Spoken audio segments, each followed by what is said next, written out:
परमाणु आखिर दिखता कैसा है? ये एक ऐसा सवाल है जिसने ना जाने कितने ही वैज्ञानिकों को सदियों तक उलझाए रखा। चलिए, आज इसी रहस्य से एक एक करके पर्दा उठाते हैं। कभी सोचा है कि हमारे आसपास की हर चीज, चाहे वो पानी हो, हवा हो, पत्थर हो या हमारा खुद का शरीर, आखिर बनी किस चीज से है? खैर, विज्ञान इसका जवाब देता है कि हर चीज परमाणुओं से बनी है। पर यह जवाब ना एक और बड़ा सवाल खड़ा कर देता है कि ये परमाणु आखिर दिखते कैसे हैं? और इसी एक सवाल ने विज्ञान की सबसे दिलचस्प खोजों को जन्म दिया। तो परमाणु की इस पहेली को सुलझाने की जो पहली कोशिश हुई वो बड़ी मजेदार थी। इसकी कल्पना पता है कैसे की गई? एक मिठाई की तरह। जरा सोचिए, अगर परमाणु एक मिठाई हो तो वो कैसा दिखेगा? यही सवाल वैज्ञानिक जे टॉमसन ने खुद से पूछा और उनका जवाब काफी मीठा था। इसे प्लम पुडिंग या फिर तरबूज मॉडल कहा गया। अब सोचिए, जैसे एक तरबूज है, वो पूरा का पूरा एक पॉजिटिव चार्ज का गोला है और उसके अंदर जो काले बीज धसे हुए हैं वो है नेगेटिव चार्ज वाले इलेक्ट्रॉन। बस यही थी परमाणु की सबसे पहली तस्वीर। तो टॉमसन के मॉडल के पीछे 3 सीधी साधी बातें थीं। पहली, कि परमाणु एक पॉजिटिव चार्ज का गोला है।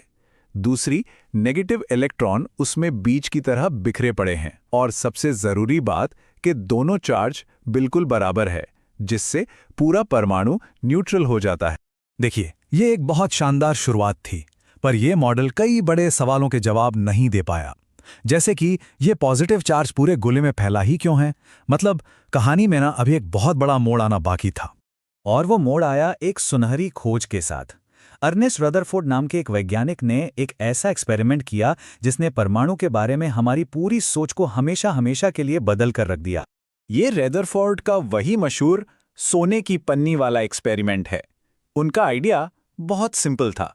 सोने की एक बेहद पतली पन्नी ली, इतनी पतली कि उसमें परमाणुओं की कुछ ही परतें हों, और उस पर पॉजिटिव चार्ज वाले अल्फा कणों की बौछार कर दी, बस ये देखने के लिए कि होता क्या है। अब देखिए, टॉमसन के पुडिंग मॉडल के हिसाब से तो यही उम्मीद थी कि सारे के सारे अल्फा कण उस नरम से परमाणु से सीधे आर पार निकल जाएंगे, ठीक वैसे ही जैसे कोई गोली तरबूज से निकल जाती है ना? पर जो हुआ उसने सबको सचमुच हैरान कर दिया। ज्यादातर कण तो सीधे निकल गए, बिल्कुल जैसा सोचा था।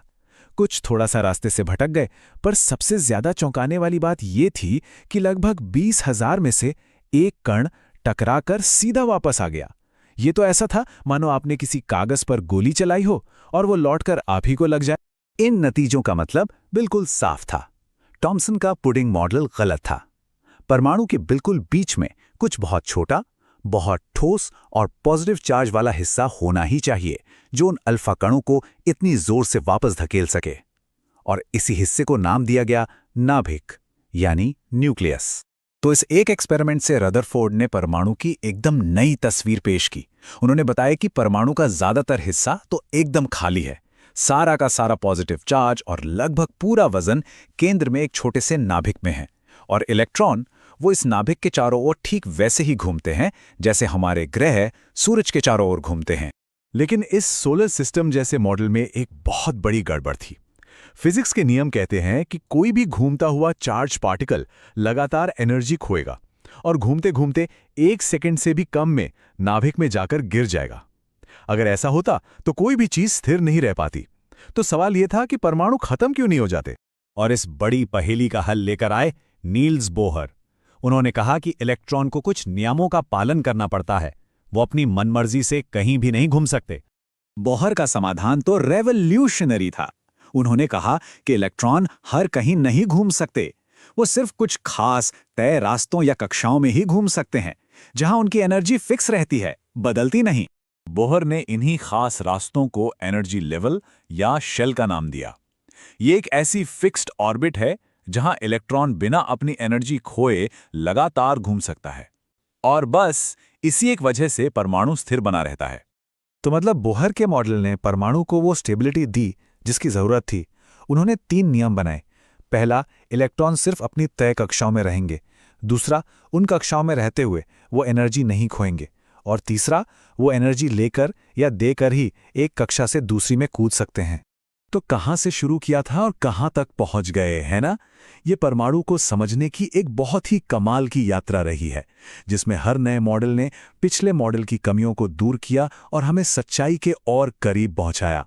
ये टाइमलाइन दिखाती है कि हमारी समझ कैसे स्टेप बाय स्टेप आगे बढ़ी। देखिए, थॉमसन ने हमें इलेक्ट्रॉन से मिलवाया, रदरफोर्ड ने परमाणु का असली सेंटर यानी नाभिक खोजा और बोहर ने क्वांटम नियम समझाकर परमाणु को बिखरने से बचाया।